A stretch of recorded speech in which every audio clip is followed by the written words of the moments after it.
Hello, friends. This is Dr. Smale. I'm the president of Independent Baptist Online College. I want to come to you just for a couple of minutes today and talk to you about a subject that is very, very important to deal with in these last days.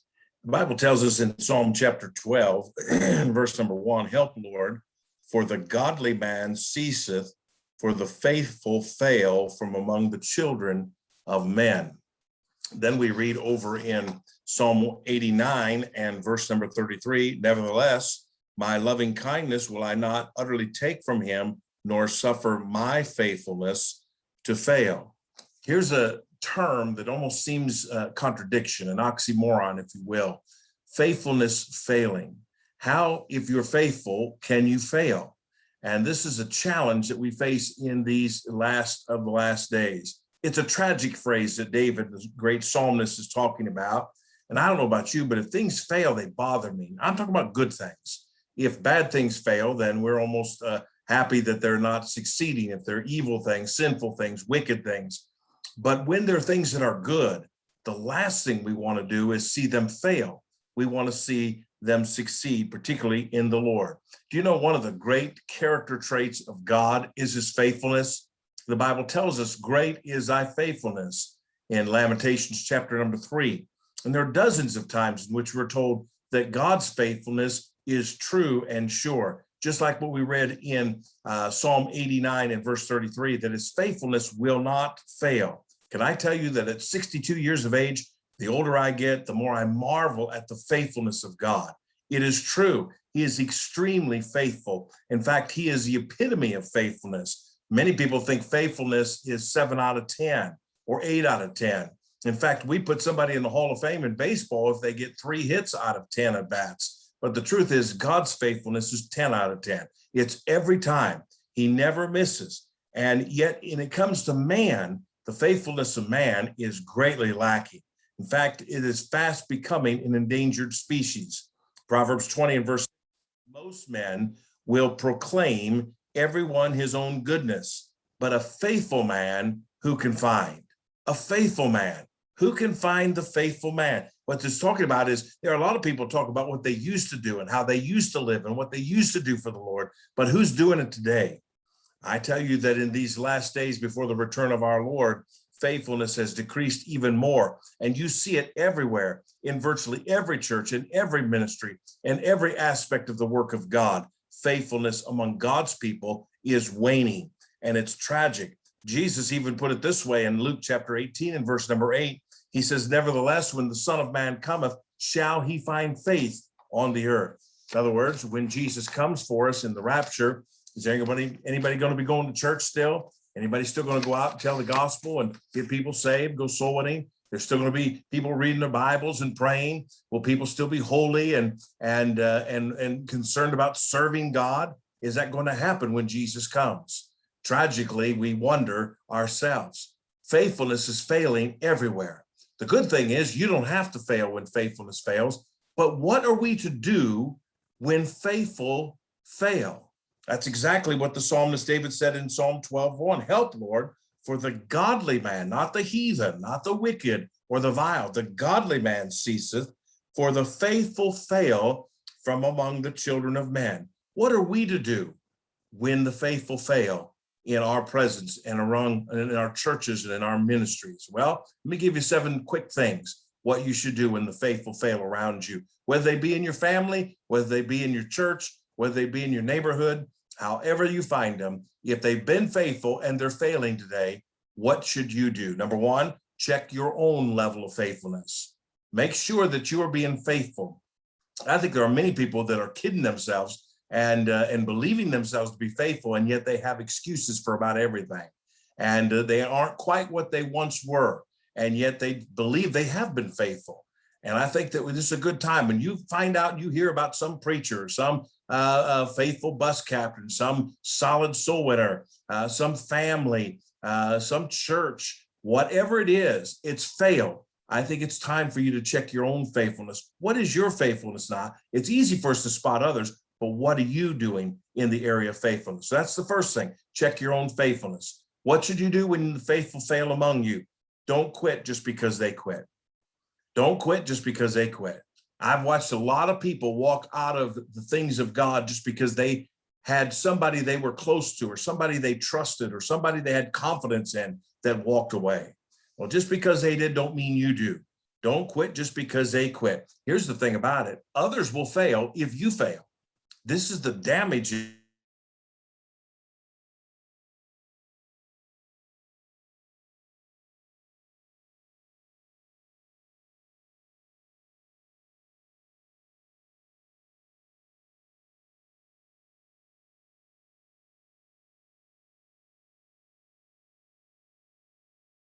of mankind has weaknesses. All of mankind. I'd like to be able to be on this broadcast and promise you that I will never disappoint you, that I will never fail in my faithfulness, that I will never do anything that will cause harm or hurt you or offend you in any way. I'd like to be that type of a perfect man, but I know the truth of the matter is it is suspect with all of us because we're humans. You know, we love when we go soul winning to tell the story of the gospel and give Romans chapter 3 and verse 23, for all have sinned and come short of the glory of God. But we're not always so quick when it's us that have sinned. And while we may use it as an illustration in that moment while we're trying to win someone to Christ, we got to realize everybody's a sinner. The best of men will fail you. You can't get disappointed when people fail you. I get it that it's hard. I get it that it hurts. I get it that it's a disappointment, but we are all sinners. And we're all susceptible to failure. And if somebody fails, you have to realize mankind has weaknesses. If you came to your church that you're a member of thinking that that pastor will never disappoint you or never sin or never do wrong, well, you certainly have not put him in the right proper perspective. And I would rather adhere to Dr. Lee Robertson's admonition that men that are being used of God are seldom wrong, follow them, than to think I'm supposed to get out of church. That's the fallacy of the recovering fundamentalists today. Because some have disappointed us, we'll just ditch the whole thing. No, that's not right either. God has set this up. God has ordained the church, and we are to follow it.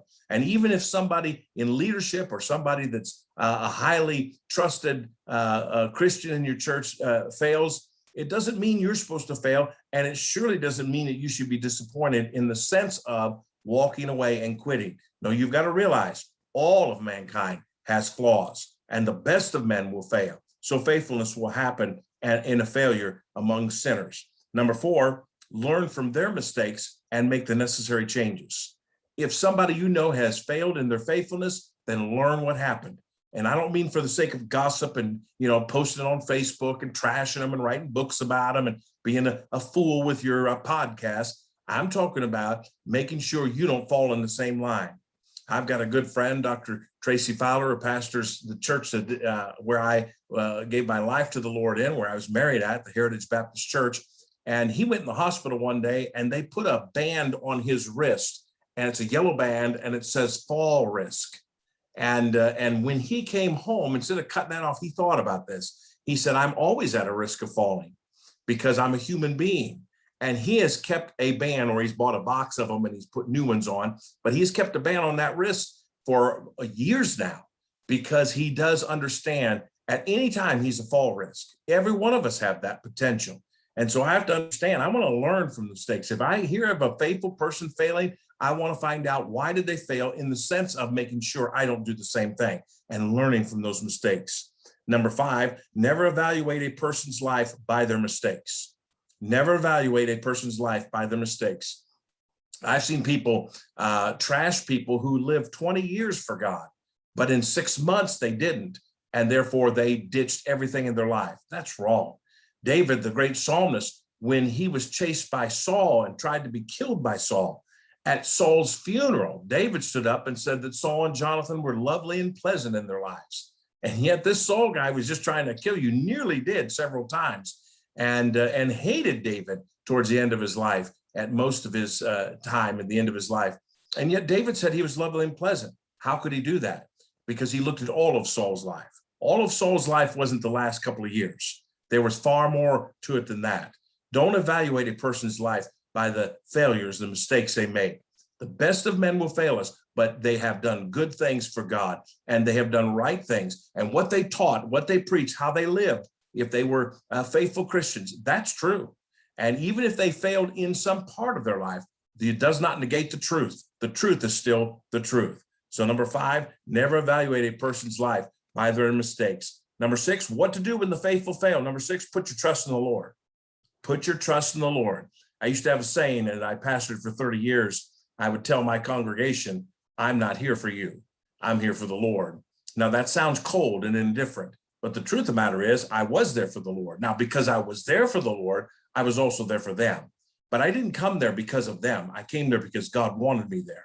And that meant that I never had to worry about what happens if God changes, because he don't change. Boy, isn't that a great thing? Jesus Christ, the same yesterday, today, and forever. He does not change.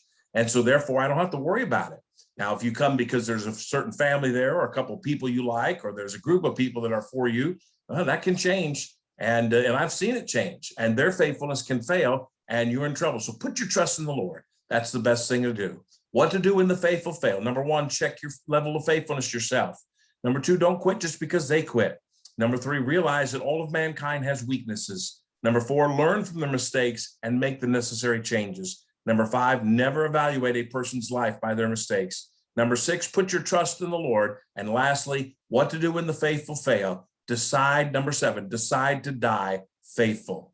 Decide to die faithful. Proverbs 28 and verse 20, a faithful man shall abound with blessing. Decide, I am going to die faithful. I'm going to go all the way out to the end. I'm dying faithful. I have a group of charcoal portraits that were given to me by my pastor. He bought them years ago. And I've just pastored in the colleges that I've worked in. And they're great men from the previous generation. In fact, from many generations of great Baptists. But one time I was pastoring, and one of the men in the congregation said, why isn't so-and-so on that group of preachers? I said, because every one of these men have died faithful. They weren't perfect. They were sinners, but they died faithfully serving God. And the man that he was suggesting should be on that wall with them did not. And I said, there's a difference. You should decide to die faithful. The Lord is worthy of that. He has given his faithfulness to us. Let's reciprocate and give our faithfulness to him. The faithful are going to fail, but it doesn't mean you have to. You stay strong, my friend, because Jesus is coming soon. God bless you.